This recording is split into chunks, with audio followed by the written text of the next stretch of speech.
My husband of 7 years demanded that we split all the household bills because he said he wouldn't support a gold-digging woman. The fork stopped halfway to my mouth when he cleared his throat in that particular way. You know the one. When someone's about to drop a bomb on your dinner and pretend it's casual conversation. So, I've been thinking, he said, not looking up from his perfectly seasoned chicken that I'd spent an hour preparing. Things need to change around here. I set down my fork carefully. 7 years of marriage had taught me to read the warning signs. The way he adjusted his collar, the slight pause before speaking, the laptop he'd positioned just within reach on the kitchen counter. What kind of changes? My voice came out steadier than I felt. He finally looked at me, and I saw something I'd never seen before. Cold calculation. Well, I've been doing some math, and frankly, this arrangement isn't fair to me anymore. What arrangement? This whole setup where I work my ass off every day while you— He gestured vaguely around our immaculate kitchen. Do whatever this is. The words hit like ice water. I'd left my marketing job 7 years ago when we got married. His idea, actually. A man should provide for his wife, he'd said back then. I want to take care of you. I'd been hesitant. I loved my career, but he'd been so insistent, so romantic about it. Now he was looking at me like I was some kind of parasite. I've created a spreadsheet, he continued, flipping open the laptop with the enthusiasm of someone presenting a brilliant business proposal. I've calculated all our monthly expenses. Mortgage, utilities, groceries, everything. From now on, we're splitting it 50-50. The screen showed a detailed breakdown of our life reduced to numbers. Mortgage, £2,947. Utilities, $340. Groceries, $580. Insurance, $420. The list went on and on, each item meticulously calculated. But I don't have a job, I said quietly. You asked me to quit, remember? He waved his hand dismissively. That was then. This is now. You're a smart woman. You can figure something out. I'm not running a charity here. I stared at him, this man I'd loved, whose socks I'd been washing, whose meals I'd been cooking, whose mother I'd been tolerating for 7 years, and felt something shift inside me, something cold and sharp and calculating. So let me understand this, I said, my voice taking on a tone I barely recognized. You want me to pay half of everything? Starting when exactly? Starting next month. He smiled, clearly pleased with himself. I knew you'd be reasonable about this. You've always been so practical. I looked at the spreadsheet again, noting every detail. The mortgage on the house I'd turned into a home, the utility bills for the electricity I used to iron his shirts, the grocery money for the food I planned, bought, and prepared. Okay, I said. He blinked, apparently surprised by how easily I'd agreed. Okay? Yes, you're absolutely right. If we're going to be roommates instead of husband and wife, we should split everything equally. I smiled, and something in my expression must have registered because he shifted uncomfortably. That's great. Honey, I'm glad you understand. But I could see it in his eyes. He'd expected a fight. Maybe tears, definitely begging. Instead, he got agreement, and it was clearly unsettling him. I picked up my fork and took another bite of the dinner I'd prepared. This is delicious, isn't it? I really outdid myself tonight. Yeah, it's good, he mumbled, suddenly focused intently on his plate. As I chewed, my mind was already working. If he wanted to play this game, I'd play it. But he'd just made one crucial mistake. He'd assumed I was the same woman who'd agreed to quit her job 7 years ago. He had no idea what he'd just unleashed. The next morning, I woke up at my usual time, 6:30. But instead of padding to the kitchen to start the coffee and lay out his clothes for work, I rolled over and went back to sleep. At 7:15, I heard his alarm go off. Then again at 7:25. By 7:30, I could hear him stumbling around the bedroom, clearly confused by the absence of his usual routine. Honey? His voice drifted from the kitchen. Where's the coffee? I pulled my pillow over my head and smiled. Let the games begin. 20 minutes later, he was back in the bedroom, half-dressed and agitated. What's going on? There's no coffee, no breakfast, and I can't find my blue shirt anywhere. I stretched lazily and looked at him with innocent confusion. Good morning to you, too. What's wrong? What's wrong? It's almost 8 o'clock and nothing's ready. Ready for what? I sat up, genuinely puzzled by his distress. Oh, you mean your stuff? But sweetheart, remember what you said last night? We're splitting everything 50-50 now. That means we each handle our own responsibilities. His mouth opened and closed like a fish. But you always make coffee. I make coffee for myself. You're welcome to make your own. I swung my legs out of bed and headed for my closet. Your blue shirt is in the laundry room. By the way, In the dirty clothes basket where you left it 3 days ago. But you always do the laundry. I do my laundry. Your clothes are your responsibility now. I pulled out a beautiful dress I hadn't worn in months, something I used to save for special occasions that never came. This arrangement was your idea, remember? Equal partners, equal responsibilities. I could practically see the gears grinding in his head as he tried to process this new reality. He'd wanted a business arrangement, and I was giving him exactly that. "This is ridiculous," he muttered, stomping toward the laundry room. "You're being petty." "I'm being practical," I called after him, "just like you said I was." While he crashed around looking for clean clothes, I made myself a single cup of coffee in my favorite mug, the one he usually grabbed because it was bigger. I scrambled one egg, toasted one slice of bread, and sat down to eat in peaceful silence. He reappeared 20 minutes later in a wrinkled shirt that didn't match his pants, his hair still messy because he couldn't find the hair product I usually set out for him.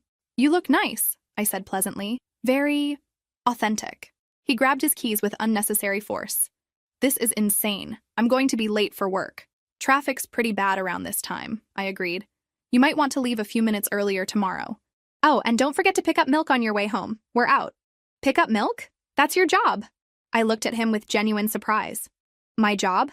I thought I didn't have a job, remember? Besides, you drink milk too. If you want it in the house, you'll need to contribute to making that happen." The look on his face was priceless, like he was finally understanding what 50-50 actually meant. After he left, slamming the door hard enough to rattle the windows, I sat back down with my coffee and pulled out my phone. Time to do some research. I started with my old LinkedIn profile, dormant for 7 years but still there. Then I opened a new document and began making lists. My skills, my contacts, my options. At the bottom of the page, I wrote, "Day 1 of independence." The house felt different without the weight of his expectations. Lighter somehow. For the first time in years, I wasn't rushing to complete his to-do list before he got home. Instead, I was making my own. 2 weeks into our new business arrangement, I discovered just how expensive 50-50 could be for him. I was folding my laundry when I noticed my favorite white blouse had turned a lovely shade of pink. Not the romantic blush pink you might choose deliberately, but the tragic pink that happens when someone throws a red sock into a white load. I found him in the living room, sprawled on the couch watching sports highlights. "We have a problem," I announced, holding up the ruined blouse. He barely glanced away from the TV. "What now?" "You damaged my property. This blouse cost $95 and now it's unwearable." "It's just a shirt," he shrugged. "Throw it out." "I will. Right after you reimburse me for it." That got his attention. "Reimburse you? For what?" "Property damage. You put your red gym shirt in with my whites despite the clear laundry basket separation system I established. Your negligence? Your responsibility." I pulled out my phone and showed him a screenshot of the blouse from the store's website. $95. "This is insane. We're married. We're business partners now, remember? And business partners compensate each other for damages." I sat down across from him with my most reasonable expression. "Unless you're suggesting we go back to the old arrangement where we share everything?" The trapped look on his face told me everything I needed to know. "Fine," he muttered. "I'll pay for your stupid shirt." "Thank you, I'll take cash." Over the next few days, I implemented a comprehensive damage assessment system. When he left coffee rings on the dining room table, I'd spent hours refinishing, $15 wood restoration fee. When he used my expensive shampoo because he'd forgotten to buy his own, $12 replacement cost. When he ate the last of the Greek yogurt I'd specifically bought for my breakfast, $7.38, plus inconvenience fee for the extra trip to the store. I kept meticulous records in a little notebook I'd labeled partnership expenses. The breaking point came on a Thursday afternoon. I'd left work early from the part-time consulting job I'd finally landed and came home to grab some files I'd forgotten. As I approached the front door, I could hear him talking on the phone. "I know it's been tough, babe, but I'm working on it. The whole splitting expenses thing is going better than I expected." No, she's not suspicious at all. She actually agreed to it right away. "Yeah, I should be able to send you more money starting next month." I stood frozen on my own doorstep, key halfway to the lock. "I know you're struggling since the divorce, and I promised I'd take care of you. Look, once I get her to start paying half of everything, I'll have way more money to help with your rent and the kids' stuff." The pieces clicked into place with sickening clarity. This wasn't about fairness or equal partnership. This was about funding his ex-girlfriend's life while keeping his wife as unpaid household labor. "She's been playing housewife for 7 years. His voice continued, dripping with contempt. It's about time she contributed something real. Besides, what's she going to do? Leave? She hasn't worked in years. She needs me more than I need her. I backed away from the door, my hands shaking with rage. Not just anger, pure, crystalline fury mixed with humiliation. How long had he been planning this? How long had he been talking about me like I was some pathetic dependent while secretly funneling money to another woman? I got back in my car and drove around the block 3 times before I trusted myself to walk through that door without doing something irreversible. When I finally entered, he was off the phone, acting like nothing had happened. "You're home early," he said casually. "Forgot some paperwork." My voice sounded normal, which surprised me. "Hey, I've been thinking about our partnership arrangement." He looked up warily. "Yeah? I think you're absolutely right. If we're going to be true business partners, we need to do this properly." I smiled, and something in my expression made him lean back slightly. "I mean really properly. Full accountability, complete transparency, the works." "What do you mean?" "Well, for starters, I think we should each contribute our partnership agreements to writing. Spell out exactly what each partner is responsible for, what the financial obligations are, maybe even include some performance metrics." The color drained from his face. "That seems a little extreme." "Extreme? For business partners?" I tilted my head, studying him like he was a fascinating specimen. "I thought you'd appreciate the professional approach. After all, if we're going to be partners, we should treat it like any other business relationship. Don't you think?" He mumbled something about thinking about it and retreated to his office. I went to the kitchen and opened my notebook to a fresh page. At the top, I wrote, "Partnership Dissolution Planning." The doorbell rang at 8:30 on a Saturday morning, which could only mean one thing. His mother had arrived unannounced, as was her cherished tradition. I answered the door in my pajamas and robe, coffee mug in hand, completely unbothered by my appearance. The old me would have panicked, thrown on real clothes, and spent 10 minutes apologizing for the state of the house. "Oh," she said, taking in my casual attire with obvious disapproval. "You're not dressed." "Good morning to you, too. Come in." I stepped aside, genuinely curious to see her reaction to the current state of our home. She walked into the living room and stopped dead. His side of the room was a disaster zone. Dirty clothes draped over furniture, takeout containers stacked on the coffee table, newspapers scattered across the floor. My side was immaculate, with fresh flowers and neatly arranged books. "What in heaven's name happened here?" she gasped. "Oh, that's your son's area. I only manage my own space now." I settled into my clean chair and sipped my coffee peacefully. "Where is he?" "Still sleeping. He was up late trying to figure out how to work the washing machine." Her face turned an interesting shade of purple. "You didn't help him?" "Why would I? He's a grown man." I studied her over my mug. "Would you like some coffee?" "I have enough for one more cup." "This is outrageous." She marched toward the kitchen, and I heard her sharp intake of breath as she discovered the division there too. One side spotless, the other looking like a tornado had hit it. She stormed back, her perfectly coiffed hair practically vibrating with indignation. "What kind of wife are you? This house is a disaster." "Actually, half the house is a disaster. My half is quite nice." I gestured around my pristine living space. "The disaster half belongs to your son. Don't be ridiculous. A wife's job is to maintain the home." I set down my coffee and looked at her with genuine curiosity. "According to whom?" "According to common decency. To the way things are supposed to be." I stood up and walked to the kitchen, returning with a folder I'd prepared for exactly this moment. "You might want to see this before you continue." I handed her the printed copy of his spreadsheet, the one where he'd calculated every household expense and declared that I needed to pay half because I was, in his words, freeloading. She stared at the document, her mouth opening and closing silently. "Your son decided we should be business partners instead of husband and wife," I explained pleasantly. "Equal financial responsibilities, equal domestic responsibilities." This was entirely his idea. But you're supposed to what? Pay half the bills and do all the housework?" I laughed, and the sound was lighter than I'd felt in months. "That's not a partnership. That's a scam."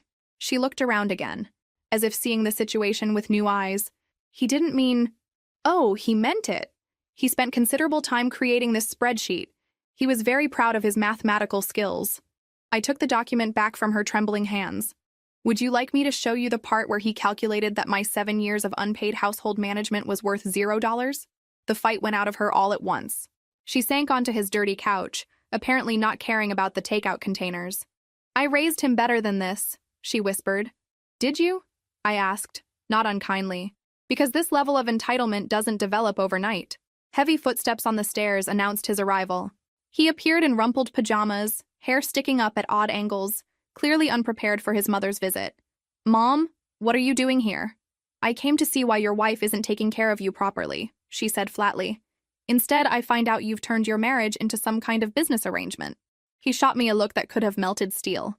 She's been filling your head with nonsense. Nonsense? His mother held up the spreadsheet. You documented it yourself. The silence stretched uncomfortably. I watched him realize that he couldn't deny what was written in his own hand, couldn't dismiss his mother's concerns the way he'd been dismissing mine. Look, it's complicated, he finally said. You don't understand the whole situation. Then explain it, his mother demanded. He looked between us, clearly calculating his options. I just think we should both contribute equally. What's wrong with that? Nothing, I said cheerfully.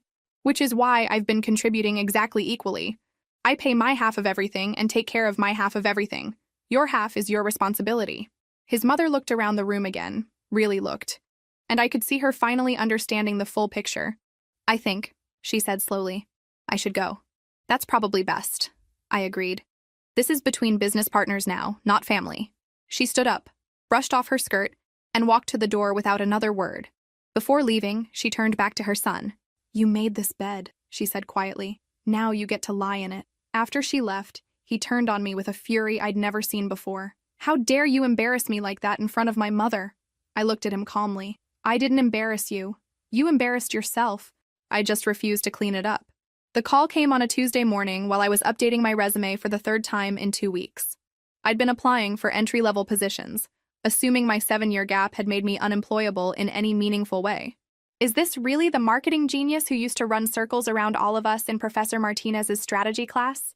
The voice was familiar, warm, and filled with the kind of confidence I'd forgotten I used to possess. This is she, I said cautiously. It's Jake from college. We worked on that impossible campaign project together junior year, the one where we had to rebrand that failing restaurant chain. The memory hit me like a wave. Late nights in the library, whiteboards covered with brand positioning diagrams, the thrill of solving impossible problems with nothing but creativity and determination. I'd love that version of myself. Jake, how did you get this number? I have my ways. Actually, I've been trying to track you down for months. I'm heading up marketing for a consulting firm now, and I've got a problem that has your name written all over it. I haven't worked in 7 years, I said automatically, the disclaimer I'd been giving every potential employer. So? You haven't had a lobotomy. Your brain is still in there, right? I laughed despite myself. Last I checked. Good enough for me. We've got a client who's hemorrhaging customers, and 3 different agencies have failed to figure out why. I need someone who can think differently, see patterns other people miss. Sound familiar? It did. It sounded exactly like the person I used to be.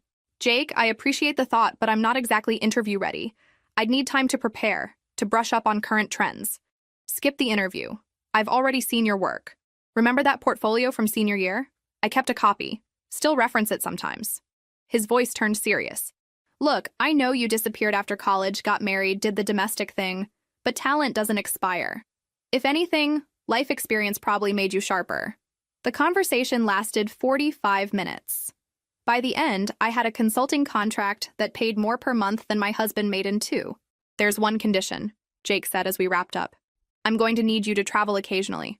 Client meetings, strategy sessions. That going to be a problem?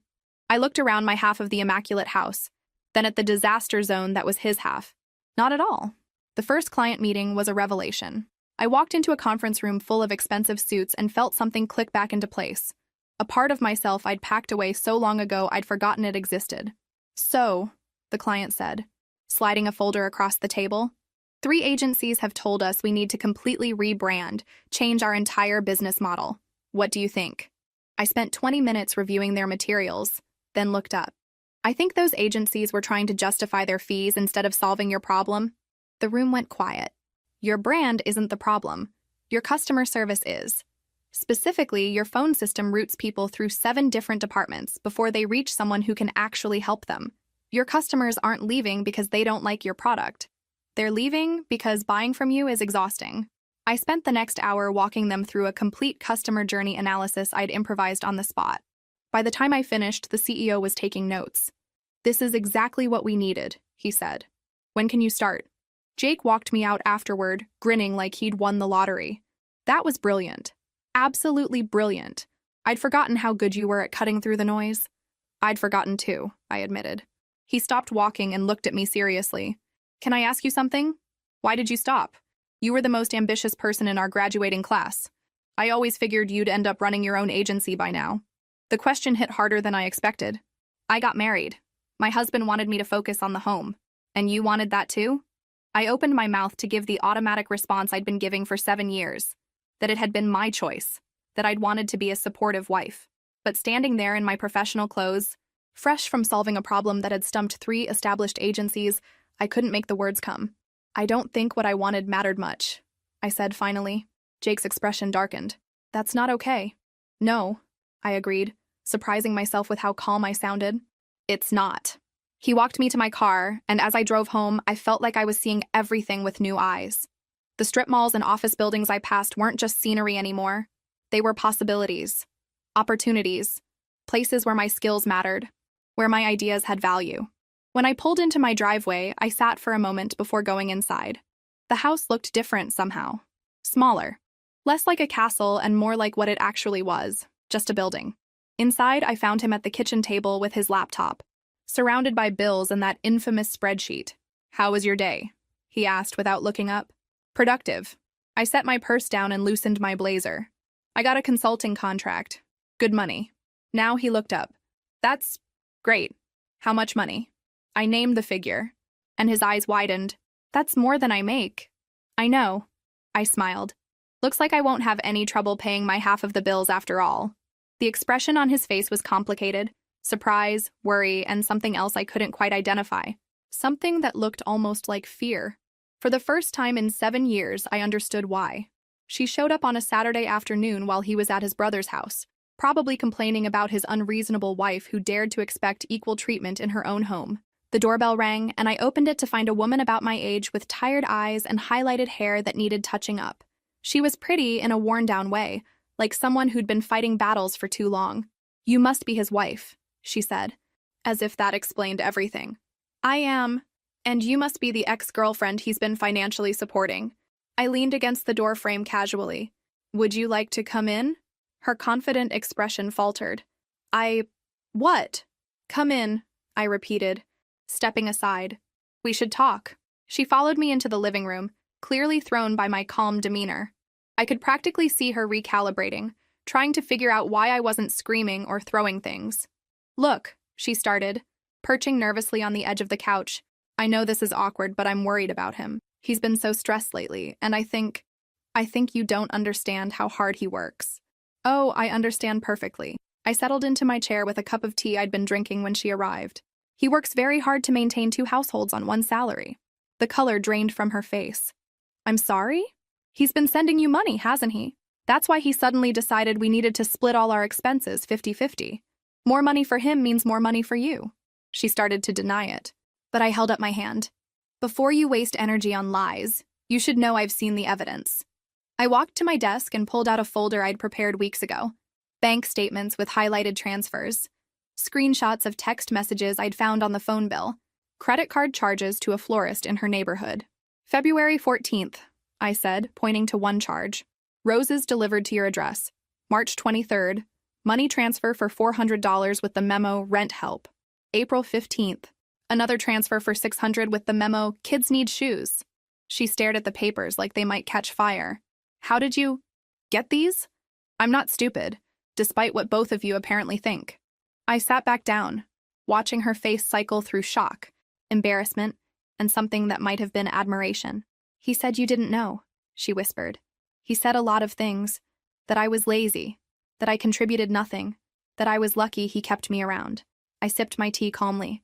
"Did he mention that I've been running his household for 7 years without pay while he convinced me I was worthless?" Her mouth opened and closed silently.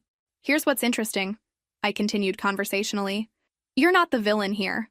You're just another woman he's manipulating. He told you I was some kind of gold digger, didn't he? Made you think you were saving him from a terrible marriage?" She nodded reluctantly. "Just like he made me think I was lucky to have a man who wanted to take care of me. Just like he probably told his first ex-wife that she was the problem too. First ex-wife? Her voice was barely audible. Oh yes. Did he not mention her? Interesting. I leaned forward slightly. Let me guess. He told you that you were different from all the other women who didn't understand him? The recognition in her eyes was painful to watch. He has a pattern, I said gently. Find a woman who needs something. Security, financial help, validation, promise to provide it, then slowly make her believe she's the problem when things go wrong. But he loves me, she said, though her voice lacked conviction. Does he? Or does he love having someone who depends on him? I pulled out one more document, a printout of his call logs. Look at this. Every time he calls you is when he's angry with me. You're not his girlfriend. You're his emotional escape valve. She studied the evidence, and I could see the exact moment when everything clicked into place. Oh God, she breathed. I'm such an idiot. No, you're not. You're a single mother trying to survive, and he offered you a lifeline. That doesn't make you stupid. It makes you human. We sat in silence for a moment, two women who'd been played by the same man in different ways. What are you going to do? She asked finally. I'm going to stop paying for his games, both literally and figuratively. I gathered up the papers. What are you going to do? She looked around my beautiful home, the home I'd created and maintained while believing I was worthless. And something hardened in her expression. I'm going to stop taking his money, she said firmly. I've been applying for better jobs anyway. I don't need his charity. Good for you. She stood up, then paused at the door. Aren't you angry? At me, I mean? I considered the question seriously. A month ago, I would have been furious. I would have blamed you for everything, probably would have fought to win him back. I smiled, and it felt genuine. Now I just feel sorry for whoever he targets next. After she left, I poured myself a glass of wine and sat in my perfectly organized living space. For the first time in months, I felt completely at peace. I'd spent 7 years believing I needed to fight for scraps of affection from a man who was giving the best parts of himself to someone else. Now I understood the truth. There were no best parts. There was just manipulation, skillfully applied to whoever was most vulnerable. The most empowering part wasn't exposing him. It was realizing I didn't want to win him back. I wanted something so much better. The legal papers arrived on a Thursday morning, delivered by a courier who looked apologetic about the whole thing. I signed for them with the same calm I'd been cultivating for months, then sat at my kitchen table to read what my husband thought was his nuclear option. Petition for exclusive use and occupancy of marital residence, the header read. Below that, in legal language that couldn't quite hide the desperation, he was asking a judge to remove me from my own home because I was creating an uninhabitable living situation and preventing him from peaceful enjoyment of his property. I had to laugh. After 7 years of free housekeeping, cooking, and emotional labor, he was now claiming I was the problem because I'd stopped providing those services for free.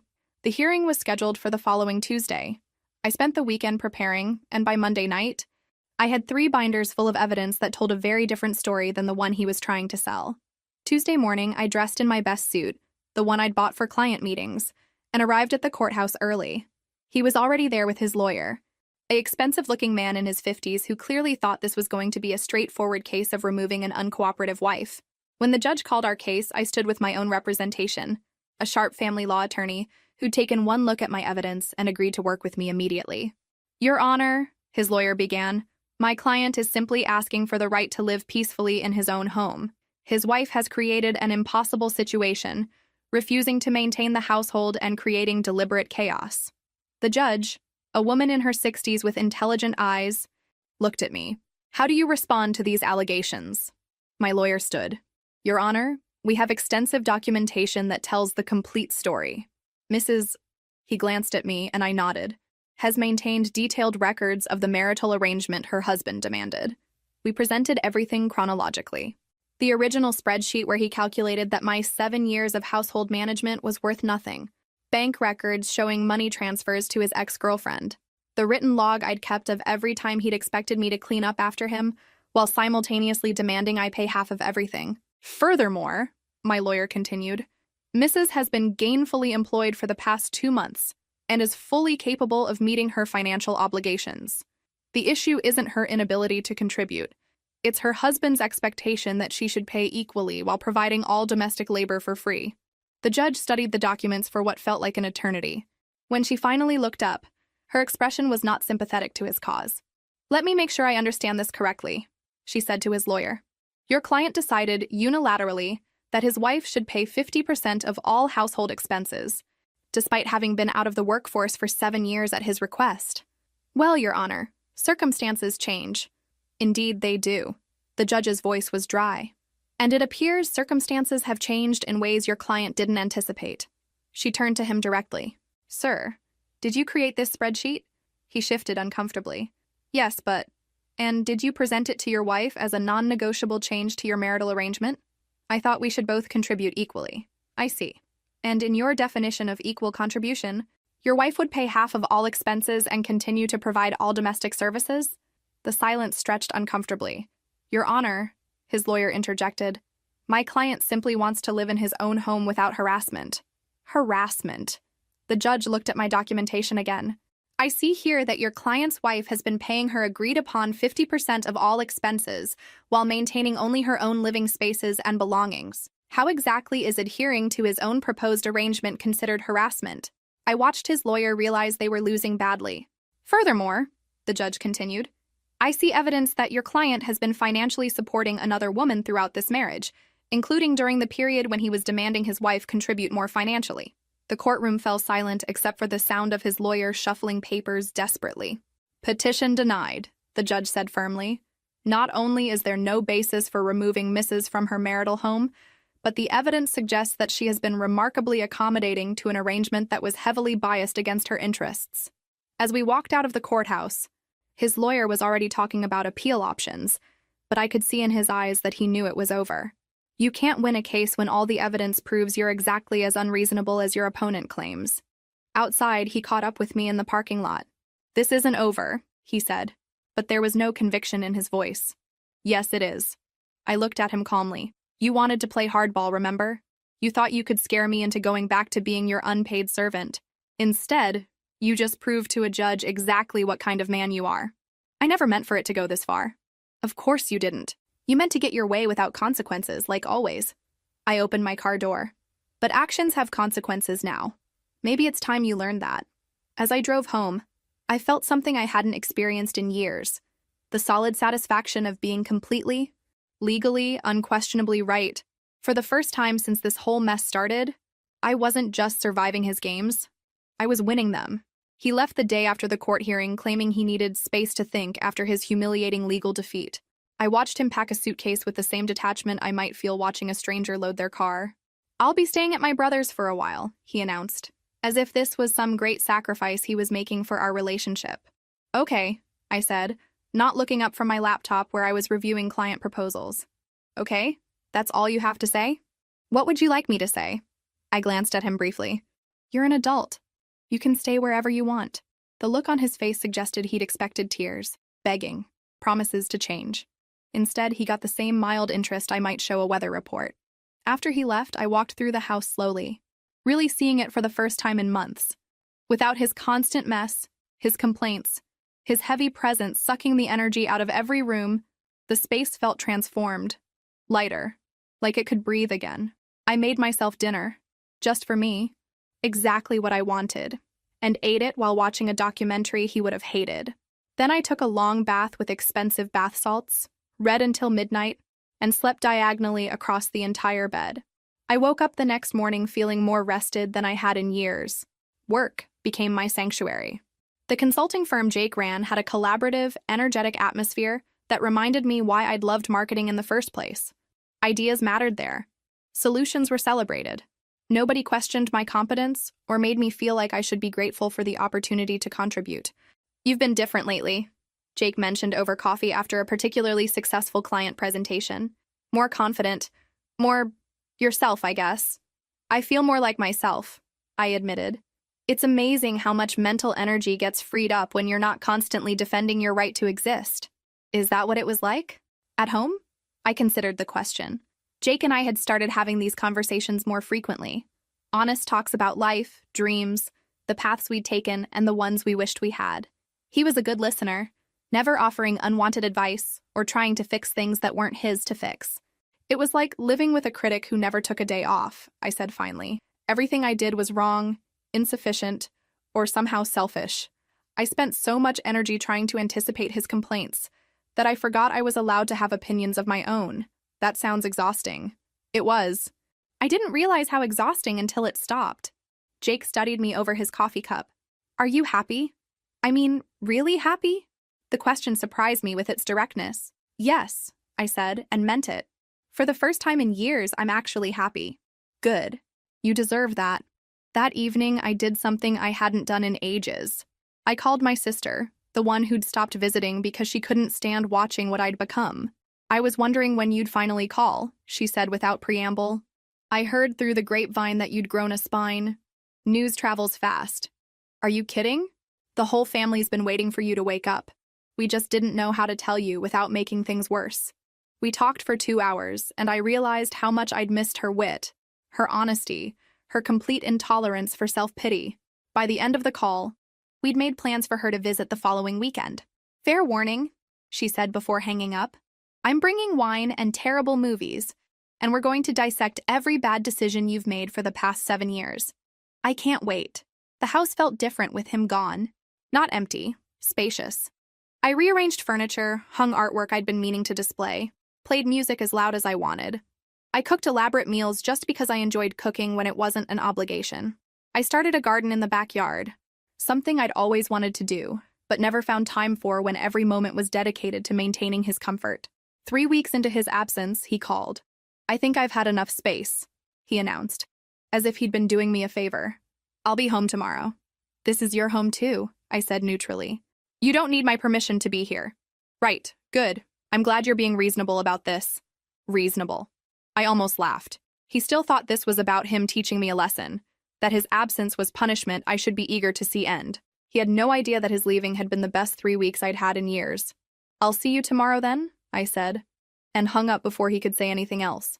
I spent that evening looking around my peaceful, organized, joyful home and preparing myself for the return of chaos. But something had fundamentally changed during his absence. I'd remembered who I was without him, and that person was someone I actually liked. Whatever happened next, I wasn't going back to being the woman who'd accepted crumbs and called it a feast. He came home looking like a man who'd been hit by a truck. Gone was the cocky confidence he'd worn when he left. Instead, he dragged himself through the front door like someone carrying invisible weights. I was in the kitchen, preparing dinner for one, when he appeared in the doorway. His clothes were wrinkled, his eyes were red-rimmed, and he had the general appearance of someone who hadn't been sleeping well. We need to talk, he said without preamble. About what? I continued chopping vegetables, not bothering to look up. About us. About this whole mess. He slumped into a chair at the kitchen table, the same spot where he'd presented his infamous spreadsheet months ago. I've been doing a lot of thinking. That's nice. She left me, he said quietly. Said she didn't want to be with someone who treated his wife the way I treated you. I paused my chopping for just a moment, then resumed. How unfortunate for you. That's it? That's all you have to say? I set down my knife and finally looked at him. What I saw was a broken man, but I felt nothing. No satisfaction, no pity, no anger. Just a vast, echoing emptiness where my feelings for him used to live. What would you like me to say? That I'm sorry she finally saw who you really are? That I'm pleased you got a taste of your own medicine? I shrugged. I honestly don't care enough about your relationship with her to have an opinion. He flinched like I'd slapped him. How can you be so cold? Cold? I considered this. I'm not cold, I'm just done. Done with what? Done with caring about your feelings while you ignore mine.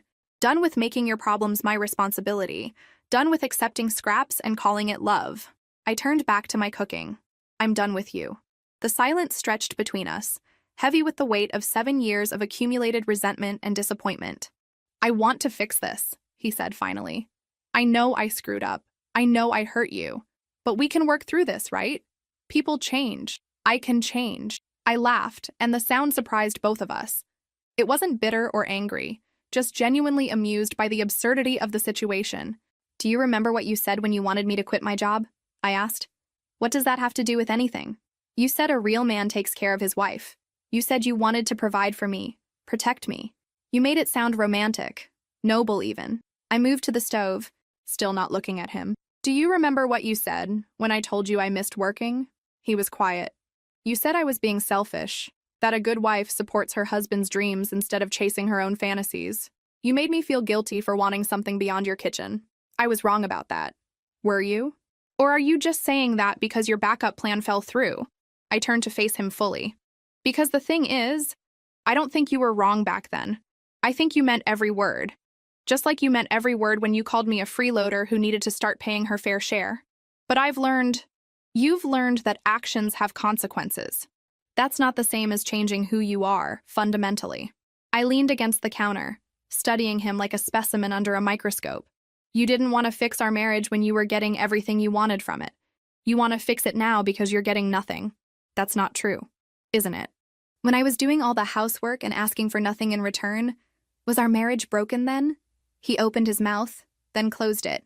When I was managing your entire life while you sent money to another woman, was that something that needed fixing? You don't understand the situation with her. Oh, I understand perfectly. She was your escape valve. When you were frustrated with me for being human instead of a perfect domestic appliance, you had somewhere else to put your attention. Someone who made you feel like a hero instead of holding you accountable. I walked to the table and sat across from him, close enough to see the panic starting to creep into his eyes. Here's what I think happened, I continued calmly. You got comfortable having two women competing for your attention. It made you feel powerful, important. But then I stopped competing, and she got tired of being with someone who treats women like disposable conveniences. Now you're alone, and suddenly our marriage is worth fighting for. I love you, he said desperately. I know I didn't show it, but I do love you. Maybe you do. In whatever way you're capable of loving someone. But here's the thing. I don't love you anymore. The words hung in the air between us, simple and final. I don't love the man who convinced me I was worthless while I made his life perfect. I don't love the man who called me a gold digger for wanting basic respect. And I definitely don't love the man who's only here because his plan B didn't work out. He stared at me like I was speaking a foreign language. But I can change, he said again, his voice cracking. I can be the man you need me to be. That's the problem, I said gently. I don't need you to be anything. I don't need you at all. I started packing the next morning while he was at work, methodically going through 7 years of accumulated life, and taking only what was truly mine. It was surprising how little that turned out to be. My clothes, my books, my laptop, a few pieces of jewelry that had belonged to my grandmother. Everything else was either his or something we'd bought together back when together meant something. I was folding my last sweater when I heard his car in the driveway. He wasn't supposed to be home for hours, but apparently word travels fast when someone calls out of work to prevent their spouse from leaving. What the hell is this? He stood in the bedroom doorway, staring at the suitcases lined up on the bed. I'm moving out. I continued packing calmly. I found a furnished apartment downtown, close to work. You can't just leave. Actually, I can. I'm an adult with a job and my own income. Leaving is well within my capabilities. He rushed to the suitcase I was packing and started pulling clothes back out. Stop this. We need to talk about this rationally. I gently but firmly took my blouse back from his hands. There's nothing to discuss. I told you last night. I'm done. But you can't mean that. People don't just throw away 7 years of marriage. I'm not throwing it away. You already did that when you decided I was worth less than your ex-girlfriend. I zipped the suitcase closed. I'm just finally accepting what you taught me. He sat heavily on the bed, looking around the room like he was seeing it for the first time. Where will you go? What will you do? I told you, I have an apartment. As for what I'll do, I'll work, pay my bills, and live my life. You know, all the things I've been doing for the past few months. But what about us? What about this house? What about our life together? I paused in my packing and really looked at him. He seemed genuinely confused, as if he couldn't understand why actions might have permanent consequences. Our life together was me serving you, while you convinced me I should be grateful for the privilege. That's not a life I want anymore. I said I'd change, and I believe you think you would try. But change requires understanding what was wrong in the first place, and you still don't get it. I picked up the last suitcase. You think this is about the money you gave her? Or the chores you didn't do? Or the bills you wanted me to split? Those were just symptoms. Symptoms of what? Of the fact that you never saw me as an equal partner. I was either a service provider or a burden, depending on what you needed at the moment. That's not love. That's ownership. I walked toward the door, and he scrambled to follow me. Please don't do this. I'm begging you. I'll do anything. I stopped at the front door and turned back to him one last time. Do you know what you could have done 6 months ago that would have saved this marriage? He shook his head desperately. You could have said, thank you. Just once. You could have acknowledged that I'd been contributing to this relationship all along, even if it wasn't in the form of a paycheck. You could have treated me like a partner instead of like hired help who wasn't working out. I can say thank you now. It's too late. I opened the door. Thank you only matters when it's sincere, not when it's strategic. The moving truck was waiting outside. I'd arranged everything while he was at work, efficient as always.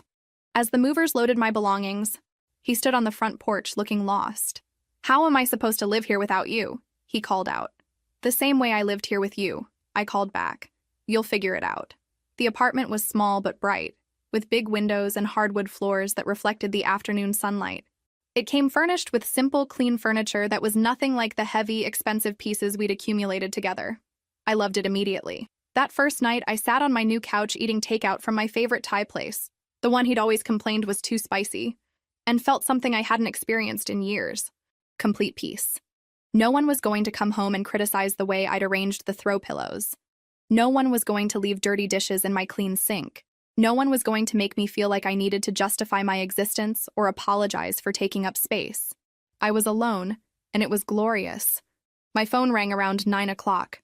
His name appeared on the screen, and I let it go to voicemail.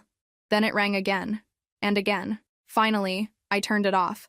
The silence that followed wasn't empty. It was full of possibility, full of choices that were mine alone to make, full of a future that stretched ahead of me like an open road with no predetermined destination. For the first time in 7 years, I fell asleep without worrying about whether I'd done enough to earn my place in someone else's life. I was home. The first thing I did in my new apartment was buy flowers. Bright yellow sunflowers that I placed on the kitchen table where I could see them every morning. In my old life, flowers were an unnecessary expense, a frivolity that would have required justification and probably resulted in a lecture about fiscal responsibility. Now they were just beautiful, and that was reason enough. I spent the first weekend arranging my new space exactly how I wanted it. Books organized by subject instead of alphabetically because that's how my mind worked.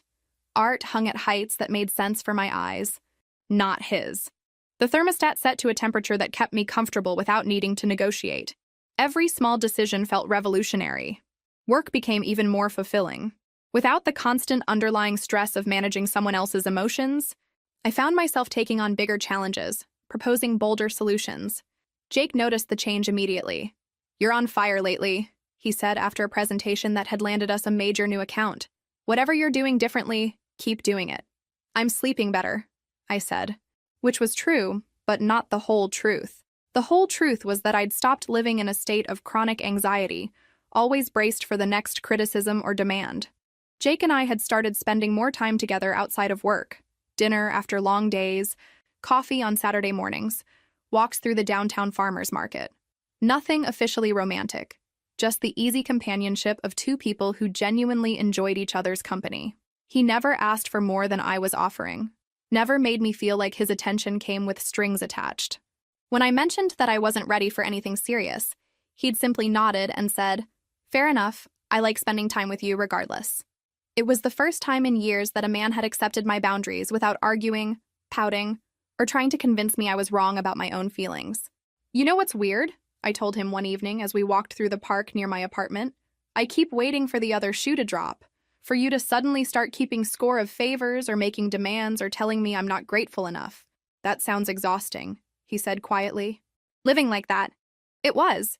I didn't realize how exhausting until it stopped. 3 months into my new life, my sister came to visit. She walked through my little apartment with obvious approval, taking in the flowers, the books arranged just how I liked them, the general atmosphere of contentment. "You look different," she said over wine and takeout. "Younger somehow." "I feel younger, like I got my life back." "Are you dating Jake officially yet?" "We're taking it slow, really slow." I curled up in my favorite corner of the couch. It's nice not having to rush into anything. He's not going anywhere, and neither am I. Good for you. After 7 years of walking on eggshells, you deserve someone who lets you set the pace. My phone had stopped ringing weeks ago. The desperate voicemails had tapered off, then stopped entirely. I'd heard through mutual friends that he was struggling with basic household tasks, living off frozen dinners and wearing wrinkled clothes. Part of me had expected to feel guilty about this, but I didn't. His incompetence wasn't my emergency anymore. "Do you miss it at all?" my sister asked. "The marriage, I mean. Not him specifically, but the idea of it." I thought about the question seriously. I missed the marriage I thought we had in the beginning, the partnership I thought we were building. But that was mostly in my head anyway. The reality was me doing all the emotional labor while pretending we were a team. And now? Now I actually am free to build the life I want instead of constantly adapting to someone else's vision of what my life should look like. That night, after my sister had gone back to her hotel, I sat in my quiet apartment and made a list of everything I'd accomplished since leaving. The client accounts I'd secured, the friendships I'd rekindled, the hobbies I'd rediscovered, the simple pleasure of making decisions without having to justify them to anyone. At the bottom of the list, I wrote, "Learned that I don't need someone else to complete me." I was never incomplete. Jake texted around 10, asking how the visit with my sister had gone. We exchanged a few messages, easy and comfortable, before saying goodnight. No drama, no hidden meanings, no walking on eggshells trying to avoid saying the wrong thing. Just two people who enjoyed each other's company, building something at their own pace. As I got ready for bed, I caught sight of myself in the bathroom mirror. My sister was right. I did look younger. But more than that, I looked like myself again. The woman who used to have opinions, dreams, boundaries. The woman who used to know her own worth. She'd been there all along, just buried under years of being told she was asking for too much by wanting basic respect. I turned off the lights and settled into my comfortable bed, listening to the sounds of the city outside my window. Tomorrow would bring new challenges, new opportunities, new choices that were entirely mine to make. For the first time in years, I couldn't wait to see what came next. 6 months later, he appeared in the lobby of my office building like a ghost from a life I'd almost forgotten. I was coming back from lunch when I saw him sitting in one of the reception chairs, cleaned up and wearing a suit that actually fit properly. "Could we talk?" he asked, standing when he saw me. "Please, just 5 minutes." I looked at this man I'd once loved, once feared disappointing, once built my entire identity around pleasing, and felt nothing but mild curiosity about what had brought him here. 5 minutes, I agreed, leading him to a small conference room where we could speak privately. He looked nervous in a way I'd never seen before, like someone approaching a job interview for a position they desperately needed but probably wouldn't get. "You look good," he said, settling into the chair across from me. "Happy. I am happy. I've been working on myself," he continued, the words tumbling out like he'd rehearsed them. "Therapy, anger management, the whole thing. I've learned a lot about how I treated you, how wrong I was about everything." "That's good. Personal growth is important. I can cook now. Really cook. Not just microwave stuff. And I've been keeping the house clean, doing my own laundry. I even learned how to iron." He smiled hopefully. "I know that probably sounds pathetic, but I wanted you to know that I get it now. I understand what you were doing all those years." "Okay." My calm responses seemed to unnerve him. I could see him struggling to find the words that would create the reaction he wanted. "I miss you," he said finally. "I miss us. I know I don't deserve another chance, but I'm asking for one anyway. I can be the partner you needed me to be. I can be better." I studied his face, looking for any trace of the feelings that used to live there. The love, the hope, the desperate need for his approval. They were gone, replaced by something much more valuable, indifference. "I believe you," I said simply. "You do?" His face lit up with hope. "Yes. I believe you've learned to cook and clean and manage your own life. I believe you've gained some insight into how poorly you treated me. I even believe you're sincere about wanting to change." But it doesn't matter. The hope died in his eyes as quickly as it had appeared. 6 months ago, hearing you say these things might have meant something to me. A year ago, I would have been grateful just to hear you acknowledge that I'd been contributing to our relationship all along. I leaned back in my chair, completely relaxed. "But that woman is gone." "What do you mean?" "I mean, I don't need you to validate my worth anymore. I don't need you to appreciate my contributions or treat me like an equal partner. I already know I'm valuable, with or without your recognition." He stared at me like I was speaking in code. "The person you want back, the woman who would be grateful for crumbs of respect, who would rebuild her entire life around your improved behavior, she doesn't exist anymore. I outgrew her. But if I've changed, you probably have, at least somewhat. But here's the thing you still don't understand. This was never really about you changing. It was about me realizing that I didn't need you to." I stood up, signaling that our conversation was over. "I have a life now that makes me genuinely happy. Work that challenges me, friends who respect me, choices that are entirely my own. I wake up every morning excited about the day ahead instead of anxious about what I might do wrong. But we could have that together now. We could be real partners." "We could be," I agreed, But I don't want to be. Not with you, not with anyone who I'd have to train to see my humanity. I'd rather be alone and happy than partnered and constantly proving my worth. He looked devastated, like someone who just realized they'd lost something irreplaceable. Is there anything I can say? Anything I can do? You can be happy for me, I said gently. You can understand that this isn't about punishment or revenge. It's about me choosing a life where I don't have to fight for basic respect. I walked him to the elevator, and as the doors opened, he turned back one last time.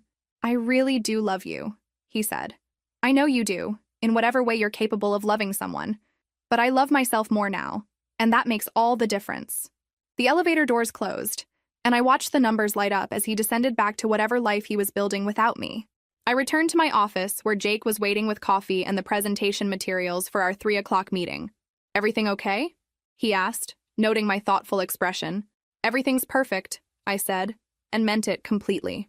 That evening, I sat in my favorite corner of my apartment with a cup of tea and my journal, documenting the final chapter of a story that had taken me 7 years to finish writing. Outside my window, the city hummed with life and possibility. My phone buzzed with a text from Jake. Dinner tomorrow? There's a new place I think you'd love. I smiled and typed back. I'd like that. Not because I needed him, not because I was afraid of being alone, but because I genuinely enjoyed his company and chose to share my time with him. The difference was everything. I closed my journal and looked around my small, perfectly arranged apartment. Every item in it was there because I wanted it there. Every choice, from the sunflowers on my table to the book on my nightstand, reflected my preferences and no one else's. 7 years ago, I'd believed that love meant making yourself smaller so someone else could feel bigger. I'd thought partnership meant erasing your own needs to better serve someone else's. Now I understood that real love, for yourself and others, required the exact opposite.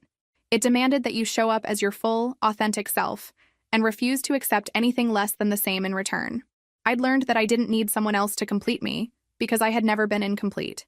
I'd learned that being alone was infinitely better than being with someone who made me feel lonely. Most importantly, I'd learned that my worth wasn't up for negotiation. As I got ready for bed, I caught my reflection in the bathroom mirror one more time. The woman looking back at me was confident, content, and completely free. She knew exactly who she was and what she deserved. She was never settling for less again.